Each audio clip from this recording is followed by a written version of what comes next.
ନିଶ୍ଚିତ ଭାବେ ଆଜି କୋଉଠି ନା କୋଉଠି ଯୋଉ ରହିଛି ସରସ୍ୱତୀଙ୍କ ପୂଜା ବାଗ୍ଦେବୀଙ୍କ ପୂଜା ଏଇ ଅବସରରେ ନିଶ୍ଚିତ ଭାବେ ପକ୍କା ଦିବସ ଯୋଉଭଳି ଭାବରେ ଏକ ପାଳନ କରାଯାଉଛି କଟକର ଯଦି କହିବା ନେତାଜୀଙ୍କ ଜନ୍ମ ସ୍ଥାନରେ ବର୍ତ୍ତମାନ ଲୋକାରଣ୍ୟ ହୋଇ ଉଠିଛି ଏବଂ ନିର୍ଦ୍ଦିଷ୍ଟ ସମୟ ମଧ୍ୟରେ ଭାରତର ଉପରାଷ୍ଟ୍ରପତି ସିପି ରାଧାକୃଷ୍ଣ ବର୍ତ୍ତମାନ ପହଞ୍ଚି ସାରିଛନ୍ତି ତାଙ୍କ ସହିତ ରାଜ୍ୟପାଳ ମଧ୍ୟ ପହଞ୍ଚିଛନ୍ତି ମୁଖ୍ୟମନ୍ତ୍ରୀ ମଧ୍ୟ ପହଞ୍ଚିଛନ୍ତି ଏବଂ सरकारी दलर विधायक माने उपस्थित अच्छा कटकर सांसद भर्तुहरी महताब उपस्थित अच्छा सदर विधायक प्रकाश चंद्र सेठी उपस्थित अच्छा बारवाटी कटकर विधायिका सोफिया फिरदोस अच्छा जिला प्रशासन तरफ संपूर्ण व्यवस्था जहाँ कार्यक्रम रही नेताजी जो जन्मस्थान अच्छी जन्मस्थान बर्तमान बुली देखुं उपराष्ट्रपति मुख्यमंत्री मोहन चरण माझी सहित अच्छा विभिन्न स्थान से बुलिकी देखुं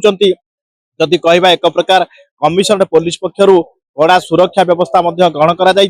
नेताजी बात प्लेस संपूर्ण भाव सुरक्षा बल अच्छी पाखापाखि 30 प्लाटून पुलिस नियोजित होती डीसीपी निजे घटनास्थल अच्छा जदि कहवा एक प्रकार आज जो कार्यक्रम रही उपराष्ट्रपति नेताजी जो संग्रहालय था उद्घाटन करेंगे नेताजी जन्म स्थान वर्तमान से बुली देखी सारे वर्तमान कड़ा सुरक्षा बलय मध्य गोटे पर गोटे जगह से बुलुंट अल्प समय पर निश्चित भाव से चली जहाँ रही आज जेहेतु नेताजी 129तम जन्म दिवस रही जन्म दिवस अवसर में विभिन्न कार्यक्रम जिला प्रशासन तरफ दिन सारा कार्यक्रम चलो बर्तमान जो भाव में भारतर उपराष्ट्रपति आसी पहुंची सीपी राधाकृष्ण सहित राज्यपाल पहुंची मुख्यमंत्री अच्छा कटकर लोकप्रिय सांसद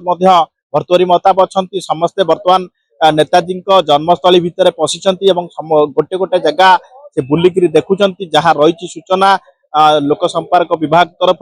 कटकर विभिन्न कार्यक्रम रही आज नेताजी जन्मस्थल सबुठ बड़ कथा हूँ बर्तमान उपराष्ट्रपति कार्यक्रम संपूर्ण भाव कटक कमिशनरेट पुलिस तरफ संपूर्ण कड़ाकड़ी व्यवस्था करा 30 प्लाटून पुलिस नियोजित होती घटना जो भाव में बर्तमान देखुं किसी समय पूर्व पहुंची समस्ते नेताजी जन्मस्थान बुलुंट नेताजी जो रही संग्रहालय उद्घाटन करेंगे विभिन्न प्रकार कार्यक्रम दिनमान रही कटक नेताजी बात परिसर बलराम नायक ओडिशा भास्कर।